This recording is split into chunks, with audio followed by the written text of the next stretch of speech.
to the super fun, awesome, happy time battle show. My name's Gabor. Hey, welcome along. Hey, I'm Alex, and we're going to check out some guitars today, in particular this Baritone. This one, Barry. Baritone. I call it Baritone. Wow. Yes. So inventive. So it's a Eastwood Sidejack DLX Baritone guitar. Big thank you to the awesome people, especially Michael at Eastwood Guitars, for letting us have a play with this. Very cool. So if you could hit like and subscribe on the channel, give us a thumbs up if you like this video, and leave any comments and questions below too. We'll see if we can answer them as best we can. So set up today, we've got some pedals for effects later on, and there was a little bit of stuff going on obviously in the intro, but the main core tone is the creme brulee from Cherry Tone. Amp head going through a single 12 with a greenback, mic with a LEWITT MTP440. Hi, LEWITT people. Hello. And there's a cab loader from ENGL, almost a Kindle. That's got an IR of a 4x12 type cab. And if people want to find out more about that ENGL CABLOADER, where could they go, Alex? Over there. Up there. There's always links to everything in the description below as well. Yeah. All right, so that's our setup. Yeah, we've got a Big Muff. We've got is it a Silver Kiss? Silver Kiss, yeah. Silver Kiss Mark II by Cattle and Bread, and the DD8, which I'm liking more and more and more the more I play it.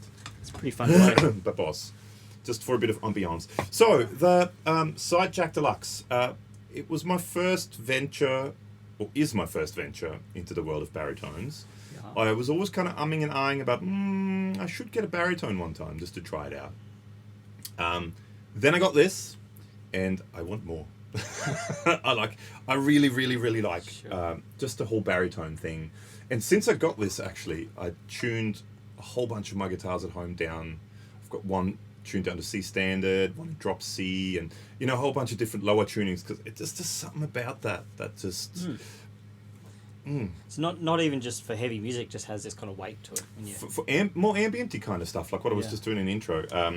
And to me, it's just lately this has become. I mean, I've had this guitar now for how long have we had them for now? At least 6 months or more. Yep, there's probably more than 6 months. Been in most of the videos. Tons of videos we've done lately. Yeah. So you've had some time to play with it. And and I definitely played with it a lot. So at home, when it comes to just sitting around and noodling, and especially when people send us new pedals. And especially when there are more time-based things like the DD8, or even things like, spatial kind of things, or effects with good stereo sounds. Yep. The guitar always grabs this, because it's just something about it, I don't know, it just resonates with me. Might be the combination of the lower scale, the length, and also those P90s has this kind of mid-range that has a poke to it. So we should get into the the ins and outs of this guitar. So it's basically a 28-inch scale baritone. So baritone, in case you don't know, it's kind of like as if you would take a 6-string guitar and put a 7-string guitar on the bottom. So it goes B to B. So it's B, E, A, D, and so on. And then instead of the G, you've got an F sharp and then a B again. So it's tuned like as if you have an extra string on a guitar, pretty much. Much longer scale, so the strings are a bit tighter. It's a basswood body with, jazz master-ish style bridge and trem or vibrato. 2 of their own Eastwood P90s, vintage P90s, and just volume tone and a 3-way switch. Cool. Well, do you want to play some clean tones, and we'll get into how it reacts with Crazy Fuzz. Okay, so this is I should do both pickups just to sort of show you. So this is just straight clean sound. This is on the bridge pickup. So in most demos, when you watch it, most of the time that's where I use it in the bridge position. I find it, I don't know, it has that more attack to it. A little bit of bark, yeah.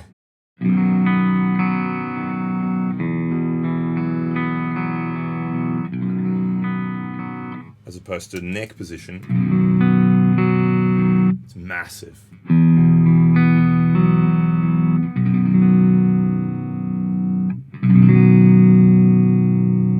And there's things vibrating when I do that. And in the middle position,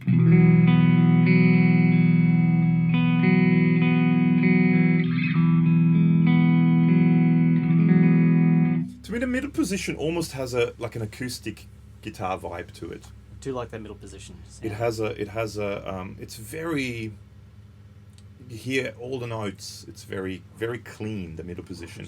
Would you say bell-like? Sure, why not? I do like the bridge position because it's a bit dirty and gives a bit of bite. That's why I tend to use that the most, but it's very clean and pristine, the middle position. Oop.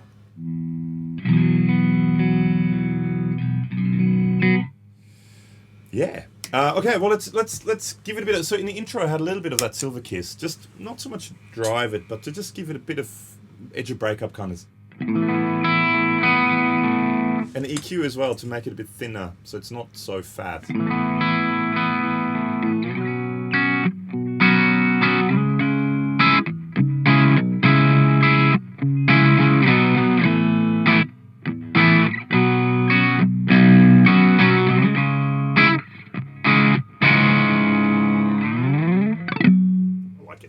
Nice. How does it sound on the neck compared to the bridge? Okay, with the same thing. Oh, hang on.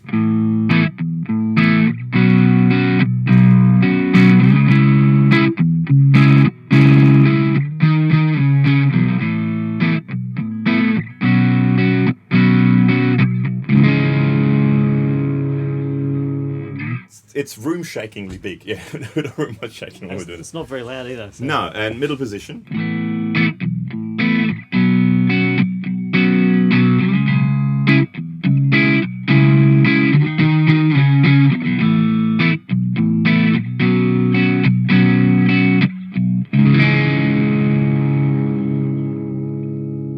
And I love the fact, I mean, anyone who knows me, I'm a Jazzmaster guy, and I love Jazzmaster trems.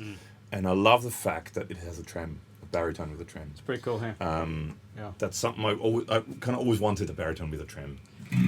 Well, I've gone back to clean tone. Let's hear it with the, it was a shimmer, wasn't it? It's a shimmer that, yeah, on that Diddy 8.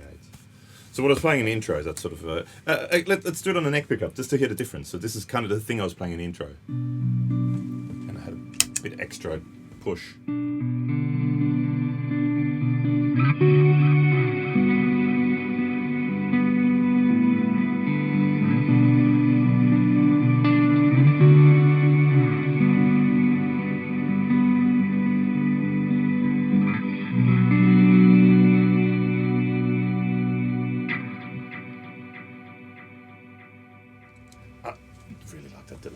That's a good sounding delay. It's just such a massive sounding guitar. Now, all right, well, the other thing I love using with let's it is go more massive. Fuzz. Ready? Big muff.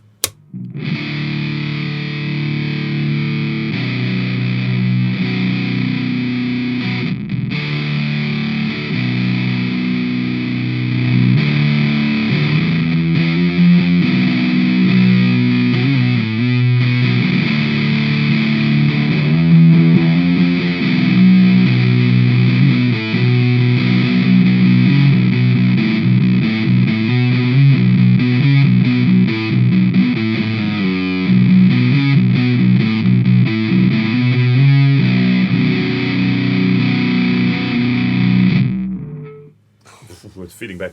I really dig it with Fuzz. And if you watch a link to video here, I did a Tuesday morning video. I did this sort of series, which I still try and do every once in a while. Yep. And I used it with this Dan Electro wah Fuzz. Yeah. And it just had this massive sound. Massive sound. I linked to that video there before. Nice. Did you want to have a play? Sure. We rarely see you play it. Yeah. Probably less muff for you. Yeah, we'll do that kind of country thing too.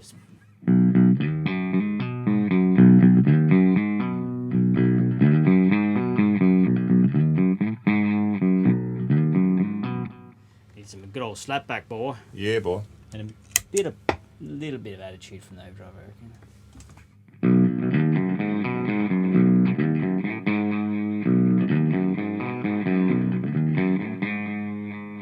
More attitude.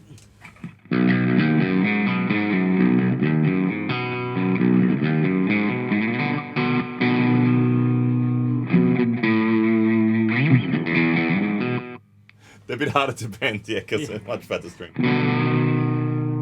I think it's need to run up to bend 13 to 68. Is that all? I think that's what I put slightly heavier strings on it than the ones that came with it, because I like heavy strings. So. Yeah.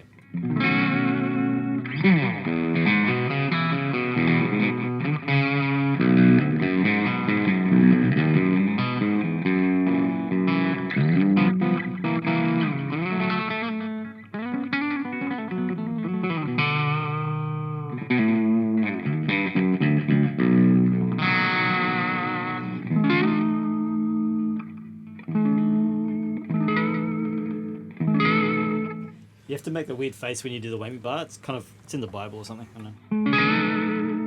Like that. See? Okay. if that's what you say. Maybe it's just my Bible.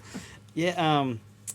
It's kind of just twanging enough to get that because of the weight of the P90. It's super fat. It's almost too fat. But if you want more twang, go to middle position.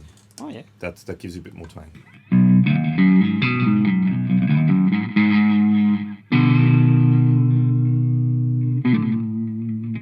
You really got to get used to the super heavy strings. But I kind of like that nasally thing on the bridge there.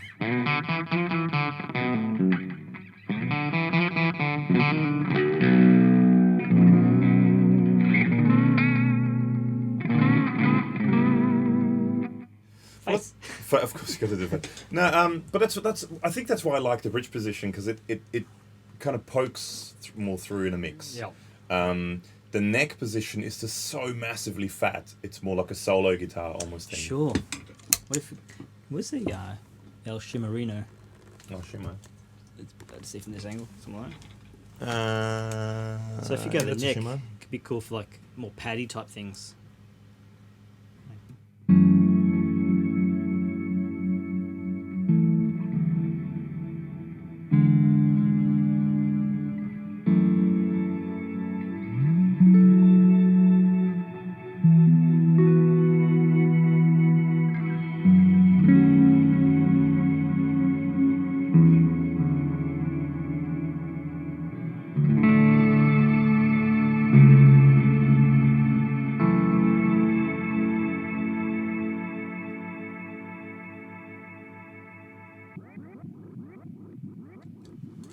Oh, it's going to go on forever now. It's going to go forever. Sorry. So yeah, that kind of like to me, paddy thing is kind of cool for the neck position. I find to me just having a baritone, it's sort of you start when you record stuff, you just do overdubs with it, and it just adds a whole new flavor to everything you play. And especially just sitting around and noodling around with sort of time-based effects or some very spatial effects or very stereo intense effects. Yeah. It just, to me, it just takes me to a whole nother world and a whole nother level. Cool. And I really, really thoroughly enjoy it. It's I haven't really enjoyed a new guitar quite as much as I have this one for quite a while, just because it's really only, it's one string lower. Sure, yeah. But whatever that is, it makes such a difference. Maybe gets you out of your and like muscle memory and same mindset. Well, and having a massively long neck as well, where some chords it very, very hard to get and very stretchy because the frets are much bigger up the top here. But just to me, there's been very few guitars that have inspired me quite as much as that one. And I'm not just saying it because this is a video for Eastwood. I genuinely mean it. It's been for me quite an inspiring guitar. And there's still quite an affordable way to get into cool baritones. Yeah. Generally the whole Eastwood range, it's not massively expensive. If you sign up to the newsletter, they always do sales and stuff as well. And I'm genuinely quite happy with all of it.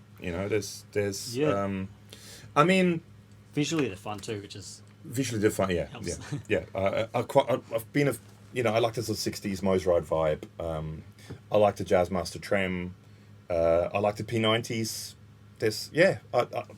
I like it. It stays in tune really well. Cool. Even with the Trem, don't really have many tuning issues. And I do use Trem quite heavily. I'm quite a heavy Trem user. Trem enthusiast. I'm a trem enthusiast. Yeah.